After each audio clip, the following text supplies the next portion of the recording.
Welcome to Women, Men, and Relationships. I'm JJ Flazanes. Why are you giggling? I'm giggling because you didn't want to record again. Oh my God. You didn't want to start over. We just did this whole really good, hey, listen, if you want to hear some really good outtakes, just go to the Nice Guys on Business and you will hear some great outtakes that actually are the entire show is an outtake on Tuesday and Thursday. We call those two episodes our fuckery episodes. So if you want to have good business advice, Tuesdays and Thursdays is not the good day to listen to the Nice Guys on Business. Monday, Wednesday, and Friday are those days. But yeah, so yeah, we just did a whole outtake thing, and I thought it was perfect. We should keep it in there. We had some little bit of fun talk. We had some serious talk, and then you're like, well, we're going to cut all that shit out. And I'm like, come on, really?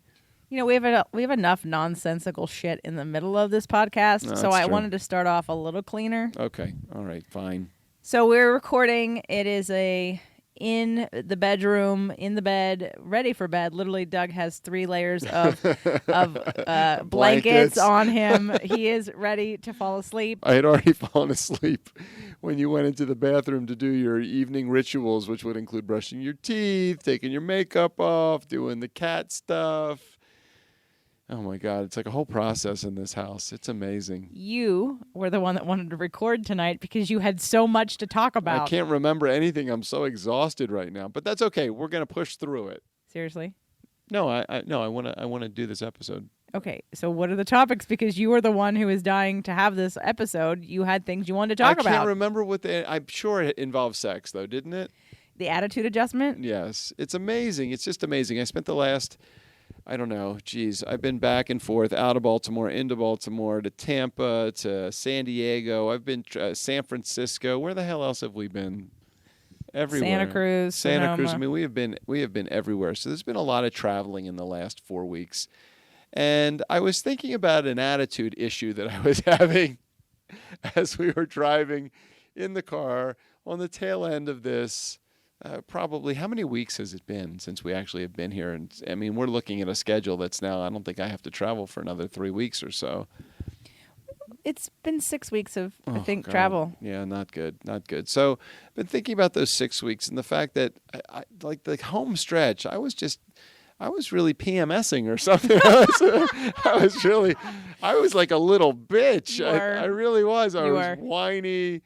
I was complaining. And I was blaming the whole thing on a lack of connection that I was having with you. Now, I wasn't blaming it on you. I was just blaming it on, and I think I started the conversation that way, that I'm not blaming this on you. I think this is a two-way thing, but I'm not really feeling connected. I wasn't feeling together. And sometimes when I'm thinking that, I'm really thinking when I'm in the middle of the storm, I'm not thinking that it is about sex. I'm thinking it's about just an entire, I'm just missing like some of the simpler things, the waking up and having my own breakfast and all of that stuff, and being at my desk chair and being able to go for a walk on, Mondays and Wednesdays with you and all of the things that we get to do. And then I realized that it is part of that, but it is also missing the sex thing. And we've talked about this many times on the show that you are like an oven and I am like a blowtorch, which is pretty similar to where most guys are like a blowtorch. I mean, we can turn it on in a second, and it takes women a little ramping up. So I was thinking about that tonight, and you had said something to me after dinner about, I can't remember how we got into the conversation. Can you remind me how we got into the conversation about my attitude adjustment? I just said something about, do you feel like you've had an attitude adjustment? And you said yes. Yeah, because in the last 2 days, we've had sex twice. And I'm like, okay, I'm feeling pretty good. I'm feeling pretty good about life. I'm feeling pretty good about, it's amazing the difference that sex can make in a guy's life. Now, I don't know, women that are listening to this, I don't know if you feel the same way about your life, not your man yet, but about you. When you have sex, is there a certain attitude adjustment that you feel like sex provides? So think about it in terms of how you feel, and then multiply that times 10. Just 10x that. And that's probably how your guy feels, or male partner. I think that I connect a lot of things in about my attitude. I always think that it's a whole bunch of stuff involved, it's like the job, and it's like the food, and it's like the travel, and it's all the shit that goes on in everybody's life every day. That the shitty part of it. Like nobody likes traveling, but people like to be where they're supposed to be. And those things are a hassle. And then I think if I could eliminate all of those things, it would be great. And then there's that component of sex that comes into it too. And I'm thinking, if we were having sex during those times where I'm really having a crappy moment and we're on the road and we're traveling, would my attitude be adjusted any differently? Like, I came home, we've been home for a couple of days now, and we've had sex twice in the last 2 days, and that's not bragging. That's just it. That's the reality of what's happened. And it's like I have a whole different outlook on life. Why is that? I want to know why that is. Because men connect through sex. It's very simple. Men connect through sex. Now, the problem is that women don't necessarily connect through sex. And so if a man doesn't know how to convey that and a woman doesn't understand that, then it can cause a lot of problems. It's a lot of problems because, on the psychological side for women, sex sometimes, depending on how well or often you orgasm or not, is the prize. I'm not an easy orgasm, and for most women, I think it's like only 30% of women, it might even be less than that, have orgasms.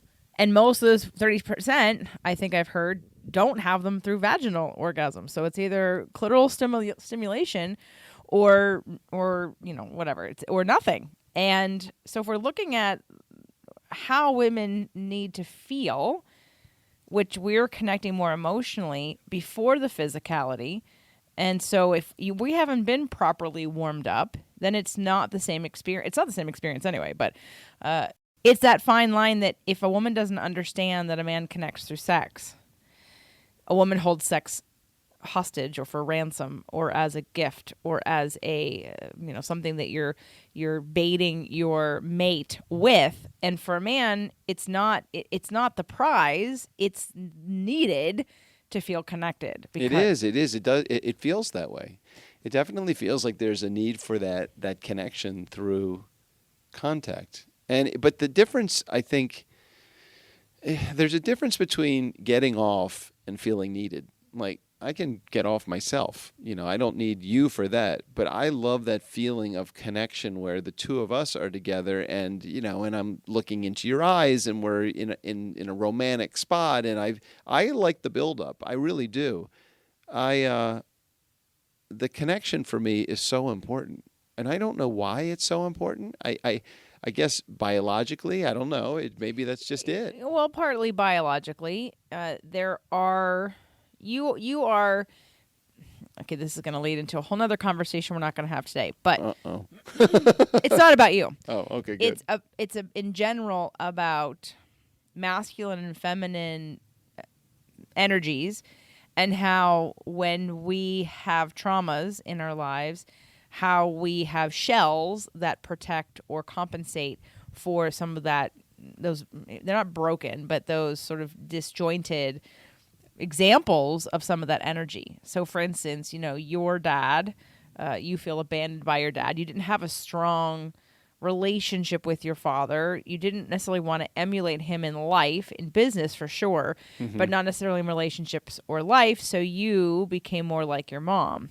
And you didn't have a sister who could have balanced out more feminine energy. So you straddle the line of having more feminine energy and being more of a sensitive male. Now, and that's, and part of that's great, because a lot of men are sensitive, but they're just afraid to show it. They don't feel safe to show that. And you grew up feeling safe, and that's how you connected with your mom. And luckily for the two of you, words of affirmation and words in general are something that you both share. So you two can sit around a coffee table and talk for hours, which I enjoy because that's how I grew up.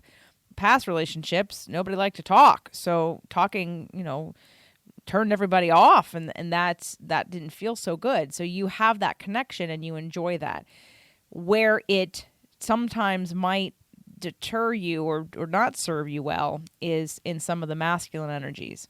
And you know what? One day we're going to review on the show I gave you the book. I think I saw it in your office. It's called The Way of the Superior Man. Is that the one you have all the little page No, turn things? no, that's Man, the sex book. Oh my God! There's like 18,000 little what do you call Tabs. those tabs in there? I'm like, do this to her and do that to her and say this and Well- be there and well, like woo. It's the secret sexuality of women or something. That's a different book. But no, the Way of the Superior Man. For those of you that are listening, men and women, I really would invite women to read it too. It's about time I reread it. It's been many years, but I think it's an amazing book by David Deida that goes over sort of that masculine energy and sometimes how some men are afraid to step into it for certain reasons, and some men misinterpret or misuse their masculine energy as power and force without heart. And so anyway, it's a great book, The Way of the Superior Man, and its counterpart is Dear Lover, and that's for women. And I don't remember loving that book quite as much as The Way of the Superior Man, but we can review those on the show and definitely have suggest that women. I always love that we share books. I want to know what you're reading, and I want to know what it says, and I want to understand you better, because I think understanding gives me compassion. I am reading right now One Fish, Two Fish, Red Fish, Blue Fish. If you know that one, it's by Dr. Seuss. Stay tuned to see how this relationship ends up. It might be in trouble. Oh, God. So anyway, so back to, when we have wounds, we create shells and we compensate with shells, and we mimic and mirror others to get our needs met, and sometimes cover up our essence from birth and don't know how to be in that. Like, I'll say for me, I had to, after starting a business, re-engage with my feminine. I would say that when I was using my right brain more and doing more musical theater, I was definitely very sensitive, like more sensitive. The minute I started doing personal training and having my own business and then getting hired to do sort of higher executive corporate things, I liked the intellect. I finally felt smart and confident in a way that I hadn't before. And I liked that. And that is a masculine energy that women very easily can put on. The problem is they can also very easily keep it on. And it doesn't serve a woman in a bedroom, and it doesn't serve a woman in a relationship with a man. Ladies, if you're masculine and you want your man to be more masculine, he's not going to be. You have to become, you have to have polarity. Polarity. And unless you recognize your behavior and start, because the women, you don't want your man to be feminine, but he will be by default, not consciously. He'll just do it because, again, we're trying to have polarity, so they're going to balance out. But yet women want to be, powerful in work, come home, and then want their man to meet them at that energy or more, and the man doesn't. He's tired. He's tired like you are. He wants to feel taken care of. And it's definitely hard for a woman who's working to come home and have to feel obligated to do more work to get into her feminine, at least at first, until it becomes more enjoyable and you see the fruits of your labor and the results of empowering your man to be more masculine. If that's what you want, it may not be. I mean, it doesn't really matter. I'm not saying that men should be masculine and women should be feminine. You can be whatever you want to be. You just have to have polarity and balance out those percentages in your relationship to have polarity, to have sexual attraction. So, for us, I know there are times where I still have the masculine hat on too much. And I'd love to, and we're going to work on it to find the balance, because you and I, we both got back from dinner tonight and walked right to our offices and started working. And had this been my last relationship, that would have been very, very frowned upon. Like, it would have been, and then vice versa. That's like my release. It was like my release. I mean, we had a really good dinner. We had, we walked around a little bit in Hermosa Beach, and we had a good time. And I came home and I saw that there was, I checked my phone, and there was, of course, an email inquiry from a potential client. And it got me excited. That got me really into my masculine state. And I'm like, okay, shit, I know that. I think that that's just our common practice. I mean, I don't want to say we are glued to our phones. We're not. But during the week, we tend to be in work mode almost up until bedtime a lot of times. But we'll spend time doing some non-work related activities during the day. Like today we went to the gym, and that was a good relief from work. And yesterday we went for a walk, and during the middle of the or in the morning. So I feel like, sometimes, We have a good balance. yeah, a really good balance. I mean, really good balance. we'll go get acupuncture and take a couple hours for that. No, we have a pretty good balance. I mean, the gym we allocate an hour and a half for the gym. This morning we did a practice. It wasn't the full hour, but we allocated an hour for the practice. Can I just say that I love that? I love that we do that because I've never done that before. I've never scheduled in time for us. I've never scheduled in time for me.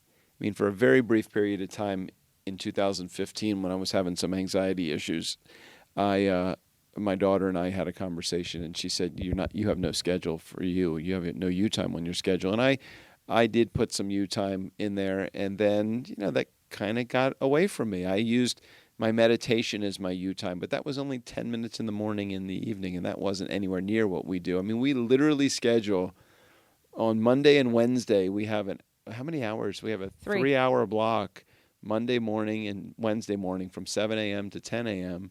And then we also do an hour and a half block twice a week for the gym too. Yep. And then we have and Friday we have Friday nights, right, for dinner. After like 4 o'clock on. I mean, I get excited for that. And what I've been doing recently over the last couple of months is I've not taken off, but I have blocked off of my schedule appointments on Monday and Friday. So now the Mondays and Fridays, I only take like an emergency appointment or somebody that wants to do a quick coaching call or something like that I've taken. And it's so great because I feel like I'm not giving you the leftovers. I'm not giving our relationship the leftovers.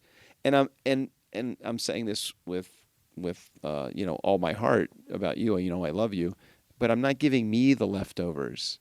And oh man, it's so great. It's so important. So let me get back to this drive back from Santa Cruz. So we're at the end of 6 weeks on the road, apart from each other, with each other, but in the middle of working. And I'm feeling a little bit like, I don't know, empty. I'm feeling a little bit disconnected, probably not just from you, but probably from life. And I couldn't put, if you would have said to me, is it that you just need to get laid? I would have said, no, I don't, that's not it. It's not it. And to a degree that would have been true. But you get back home and we're in our own environment and we're in our own bed, and then sex happens, and then it happens again, and I'm like, oh God, maybe it was just sex. But I have to say, I don't think it is just the sex, because I have a chance to see you really casual, and you know how I feel about you. I love you, and I love the way that you look, and I love to be able to stare at you, and I love to be able to see you in the kitchen, whatever you're doing, making breakfast for yourself, or in your bedroom, or in your office working, or whatever, or in the bathroom. And when you're on the road, I don't see that. You don't see that a lot because we're getting up, we're getting dressed, we're going to the conference. We got no time for each other. We're not having the right meals because we're on the road, or we're having eggs and they're like, what the hell were those eggs we had at the DoubleTree or whatever? Where were we staying? The Hyatt place. It's like, so all of those things, it's like combined. And could it come down to, well, he just needs to get fucked? And I'm like, no, it's not just that. It's just coincidental that is what happened. This is the second time we've had this conversation Yeah. on the show. Mm-hmm. There was another time where we had been home for a while. In fact, I think it was around I remember. Passover. Okay. And again, and you had been traveling then too, but it hadn't been as long. And you were starting to get a little whimpery and a little victim-y and a little like pathetic. And why do you let me get that way? just give me what I need before I need it. But you don't even know it's what you need. I know. And then I was like, I think you need sex. And you were like... Well, because here's what it is. It's like if somebody sees you or you answer the phone. Okay, here it is. The phone rings and you're sleeping. And you wake up the phone. And you wake up to answer the phone. And you answer the phone. You're like, hello? And they go, oh, did I wake you up? Oh, no, no, no, no, no. You didn't wake me up. It's like you consider it a sign of weakness that you were woken up or something goes, this is how I think about it sometimes. I'm like, no, you didn't fucking wake me up. I was up already. I'm like, you sound like you're awake. You sound like it just woke you up. So I'm like, maybe me thinking that sex is the answer. Maybe I think it's a weakness. Like why something so simple as sex is controlling your life. It's not. Sex is fucking awesome. It's a great release of energy. It's a great connection for me and you and our partnership. So I don't know why I have a hard time admitting that sex was the reason for my attitude. And when I had that attitude adjustment, i.e. when I got fucked, everything was good. It's like, why can't I just admit that? It's like, because I connect so many things together. It's not just the sex, it's all of that stuff. Well, you are judging yourself. Yes. You want to think I'm more complex than that. I'm more sensitive than that. I'm not just about the sex. And to say that, to oversimplify it and say it's just about the sex offends my intellect and my complexity and my sensitivity. Thank you. Exactly. Right. Exactly. Put Right. into words extremely well. Thank you, JJ. Now, on the flip side, there's a bunch of men out there who aren't as sensitive, not nearly as vocal as you are, or as communicative about it, and they're pissed. And they're doing the opposite of you. Rather than whining about it and being slightly agitated and victimized, although they do feel victimized, they're not communicating and they're acting out and they're angry and they're offended and they feel rejected and they're... You just named like 6 of my friends. I can see them in their attitude, and they're like going into the garage and they're like banging on their car and they're doing all the stuff, and they're going to the gym and they're pumping weights, and they're coming home and they're sitting and they're stuffing it down by drinking and watching, burying their brain. They're blowing up their brain with television and all that stuff. And it's just because they're not getting laid. It's because they're not getting laid. But let's for the women, see, it's a hard thing for women to hear that when they want more than that. Okay, so Okay. it's the connection. Okay, I'll let you finish your point. So the bottom line act is for the man to have sex. Yes. Okay. Ladies, fuck your man. I'm telling you, that's it sometimes. I've had a guest on my show, and she was someone that is pretty prevalent in the community of divorce, relationships, self-help, and she basically said, "Ladies, fuck your man." And it sounds crude and it sounds horrible, but to a degree, isn't that really what the answer is? Okay, it is. And yes, and if here, all right, ladies, buckle up. I'm going to say it. Okay. Okay, and men, listen up. Here's the problem. I'm even sitting up right now. I got afraid of you. I got to get into proper sit-up mode. So the issue becomes that you guys feel connected and you have a release, and it releases many things, stress, and it makes you feel connected to your woman. And it makes you feel more of a man. And it makes you feel like a man. If you are not skilled in bed with your woman and she does not get pleasure, this becomes an uneven balance of I'm giving to you and you're not giving back to me. Is that the woman saying that? Yes. Okay. If you are not pleasing me, there's a lot of men and experts that believe that the best sex is when the man, and I'm not trying to offend anybody here, but when you learn how to be a great lover to your woman, because then everyone wins. If you are an amazing lover, your wife wants to have sex with you all the time, and then everyone wins. But if I'm giving you sex because it's good for you, well, what the fuck about me? Well, how come you're not doing anything for me? If you suck in bed and you're not good at anything, or I never have an orgasm, or it doesn't feel good to me, or I'm not getting what my needs are, which might be affirmation or words or touch in a sensual way, not in a sexual way, or I don't have acts of service. Like, there are so many. That's the whole oven versus blowtorch situation that we're talking about. Women, some women will respond to touch and are very sensitive, but we're not men. You can't touch our boobs and all of a sudden I went from like working to in the mood to have sex. Like unless my hormones are raging for some reason in that moment, that transition that doesn't happen. It's not like it is for men. So you have to understand, because if we're not just going to give to you if you're not going to give back to us. So there has to be a give and take. And can't you see that if you do that enough times, meaning if you do that more than a handful of times, your woman is probably going to understand that that's all you're about. It gets resentful. And it gets right, and it gets resentful, and there is a lot of pushback, which causes this entire upward spiral of ugliness in the relationship.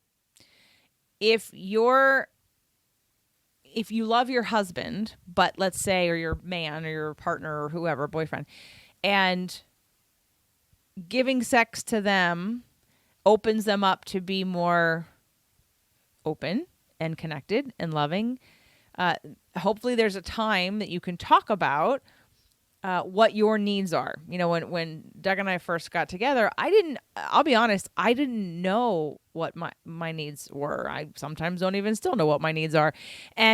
But I was hoping to, in relationship, figure that out.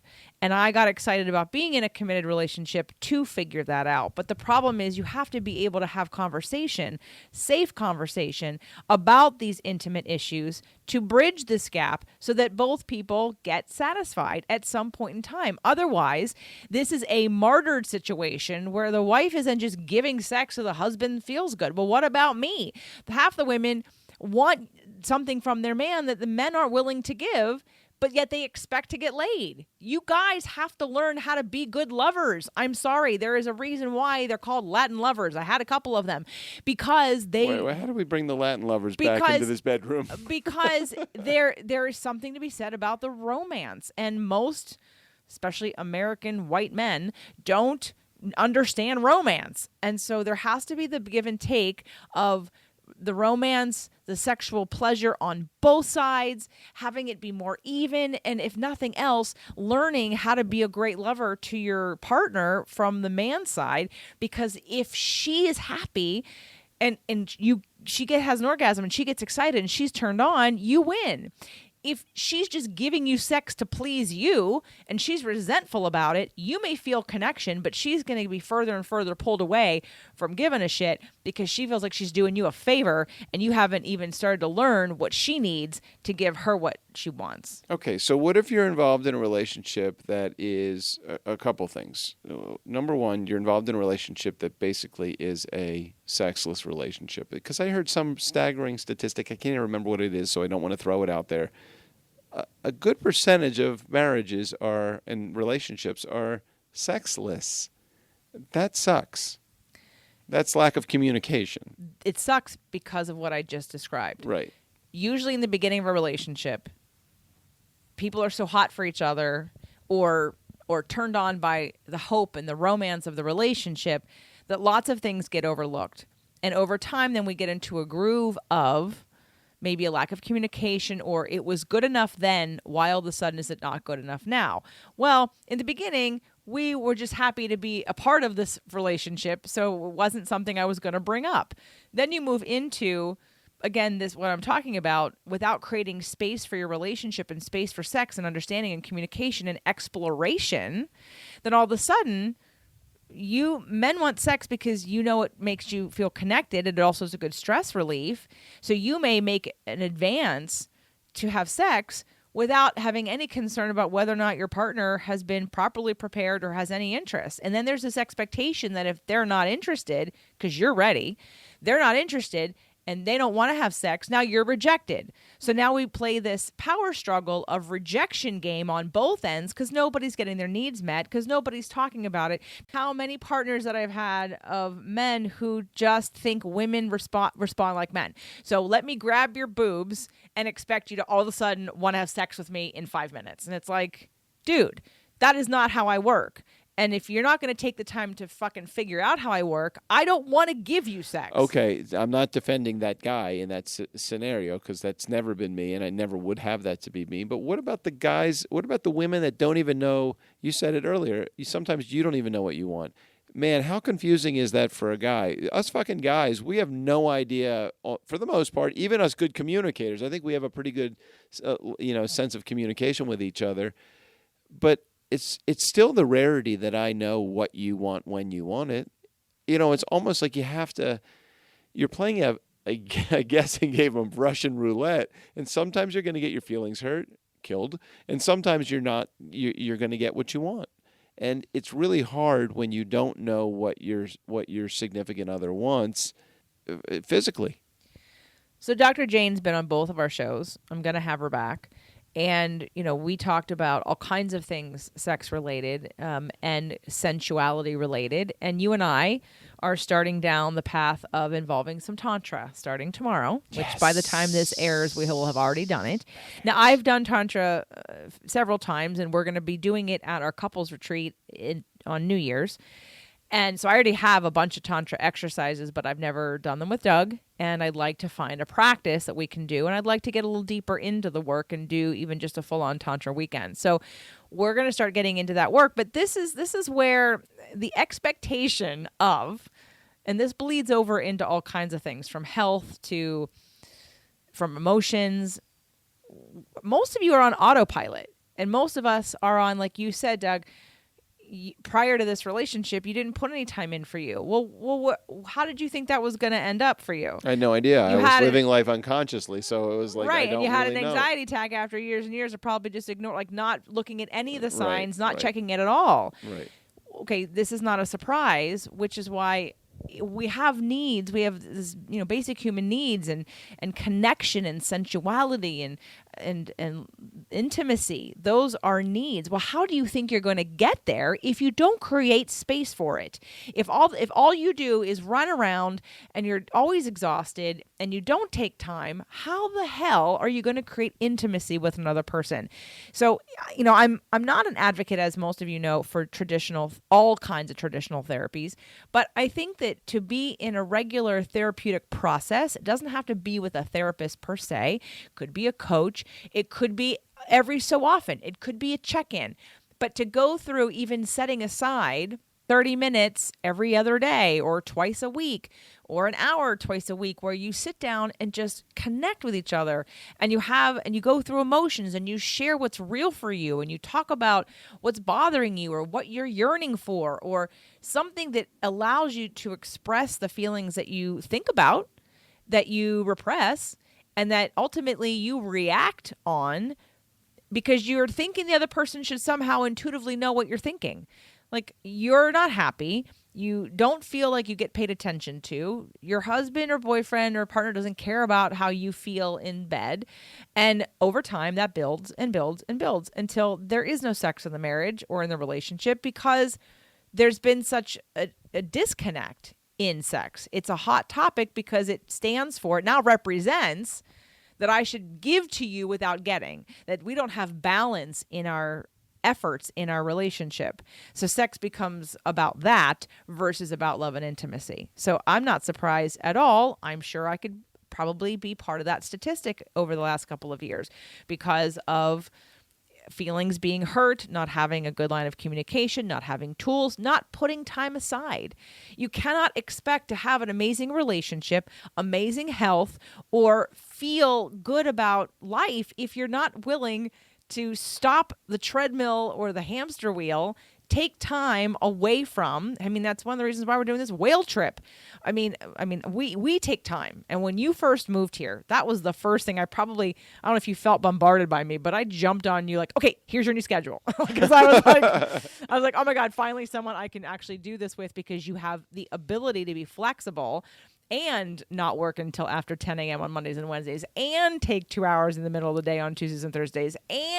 No, I loved it. I felt like it was time. I needed that. And even though I find that I'm sitting at my desk and not moving outside of this house very often, I do feel like a lot of the schedule of us time is because we took the time to put that schedule together. We just sat down last week and just work through the next 2 months or 3 months of here's what our schedule is going to be like. And I'm into it. I totally love it. I don't want to ignore us as a relationship. I want to feed the connection. I want to make it so that so that this is a priority. It's not like our relationship is the leftover. I mean, that for me, having a leftover as a part of a relationship, that sucks. And if that's where you are right now in your relationship with whoever you're seeing, or even if it's just you and that's what you give yourself as the leftovers of your schedule, it's like a good budget. Your first person you pay, the first thing you pay in a good budget is you. Then you do your expenses. So in this particular case, your biggest priority, your highest priority has got to be you. And if it's not, you fix that, because I'll tell you, it will make for a healthy relationship. It'll make for a healthy you, and it will make for just a better environment and a good attitude. Which now yours has been adjusted. But I think it's funny. So now the next time this might happen, we just have to laugh for a second. It's still going to hurt at the moment, because it doesn't discount the fact that that still is in my head. and you're feeling disconnected. Right. I understand. And at the same time, there were reasons. We were in a couple different people's homes. I didn't feel necessarily comfortable. It was, sort of that time of them. But like there were many circumstances that led to a lack of connection between us. But I think it's interesting that you wanted to share your judgment of yourself, right? Because I think a lot of men probably do relate. And for the women, it's good for them to hear that you acknowledge that. Well, that's just what it is. I need to say these things, everything that I bring up on this show. When I get this microphone in my hand, we've said this a million times, it's my truth serum. So for me, to have that feeling and not share it with this valuable community, that would be injustice for what we do, which is, the show is called Women, Men, and Relationships. This is not a business show. This is about our relationship, and this is about how to improve others' relationships. And honestly, I've done my best relationship work in the last 12 months since I've been with you. Happy anniversary, by the way, since I've been with you. And I am loving where we're heading. I love everything that we're doing to grow this community, and I'm glad that I'm a part of the show. And I'm so looking forward to, and I know that this retreat that we're going to do on New Year's could be a really big thing. It could be really great. I'm excited to meet with, how many couples do we want to have there? 4 or 5. It's not going to be a big event. It's going to be an intimate event. But since it's the first one, I want it to be no more than 4 or 5 couples added to us, so 5 or 6 total, because this is an opportunity to take the time that we're talking about, to take the time to do some of these practices, take the time to go over some of the things. We saw one of our listeners I'm not going to mention your name because in case you want to share the show with your significant other, but we saw one of our listeners who was at one of my events recently, and the feedback, one of the biggest pieces from my last event, from Releasing What Weighs You Down, was we went over not only astrology, but we went over love languages. And one of the people who attended got a lot out of the astrology in terms of having compassion for the significant other, because there was now an understanding of how they are and not looking at them like they were broken or something was wrong with them, but understanding, oh, this is just how they're built and this is how they operate. And now, rather than trying to change it or calm them down or judge them and think there's something wrong with them, I know how to react to this. I know how to balance myself out in order for me to be in this relationship. And on the other side, the other listener, client, friend, and soon to be someone who's going to work for this company, she had a really major breakthrough with the love languages, because she kept saying, my husband doesn't show me that he loves me. And then after we went through love languages, it was like, oh my God, he does all these acts of service. I was going to say that's usually the one that you kind of is the sleeper of the act of the love languages. Right. And so we're going to do things like that. So it's not, as Doug and I continue to do our own practices, we're just sharing them with you, taking you through them. And it's about an opportunity for you to actually use these things. And even just the smallest understanding and compassion of something that maybe has bugged you because you've had this belief about it, then you learn it's astrological and you go, oh, and you understand it differently, that can just shift everything in your in your energy towards your partner. So this is going to be obviously the first one, and I don't know that we'll do them every year at New Year's, but we will probably do at least one a year for nothing other than the reason for you and I, to spend this time and to spend it with others in community, with people who actually care about their relationship and want to make it better. So we're going to do a couple circles, you think? Of course. So we're gonna circles will be a we're part going of to it? be dyads and circles and tantra. And So healthy eating, of course, we're going to be having cooking classes. And great eating, and we're going to do love languages. Of course. Oh my gosh, anatomy of emotion, Of and course. oh my God, this is going to be like the best couple of days that you could possibly spend. And Now, then there's going to be DJ Doug, and oh we're my going to do gosh, some we're gonna dance do classes. some dancing. We're going to have dance parties and everything. And if so, ladies, if your man is the sensitive kind of guy, the emotional kind of guy, the one that you really want to connect with, and maybe you just haven't quite figured out, what he's all about, or he hasn't figured out what you're all about, this would be a really cool thing. And guys, if you're listening to this and your partner is someone that you feel like, I really think I should get more in touch with her feelings, and she needs to get more in touch with her feelings, and I need to get more in touch with my feelings, and this is a good opportunity to be there. I just think it's going to be such a great experience for everybody. I'm excited about it. It'll be a great way for you guys to get laid also. So remember, if you're taking your woman to a feely, touchy, into their emotions, they will reward you for that most likely. I'm not promising anything, but I'm just saying. Wait, so you're saying this is a sure thing? Nope. I'm just saying that if you showed me that you cared about our relationship enough to go with me somewhere, that to me, while acts of service is not my love language, your dedication to our relationship would be romantic in my eyes. It would be something that would turn me on. It would make me feel secure and solid and worthy and loved and cherished. And it's a big deal. So that's for the men. And what else did I want to say about that? I'm probably cutting that line out.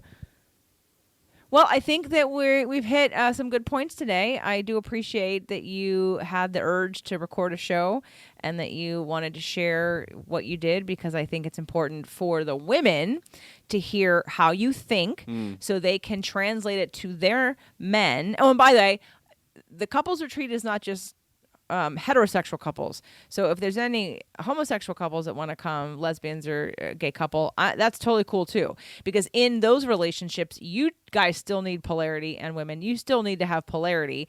And whether you switch back and forth or one person's more dominant, understanding that too is really important. So this is open to all sexualities and all people.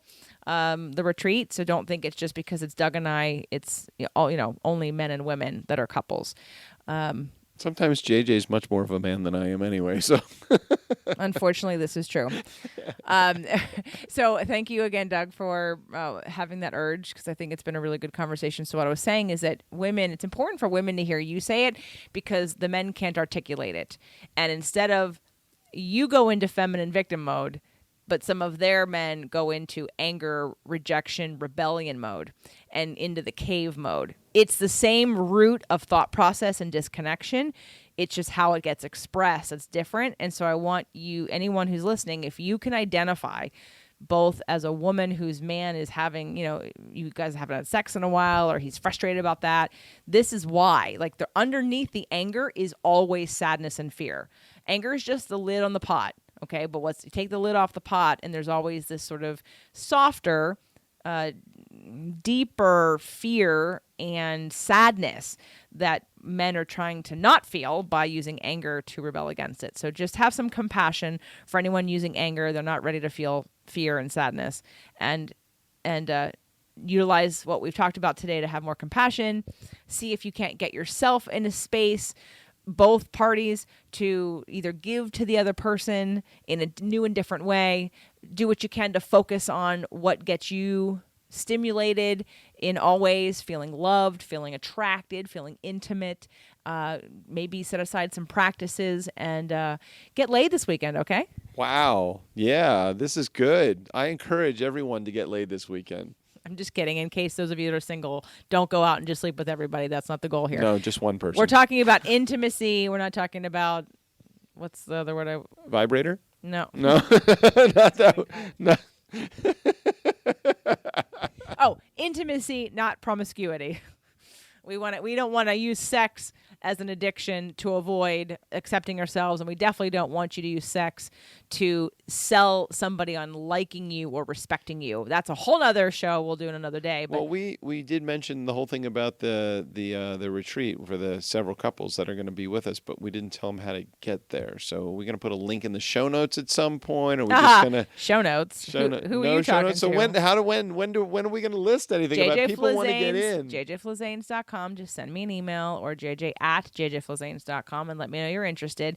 When we're going to have a questionnaire, because again, we are going to make sure that everybody who's there wants to be there, both parties.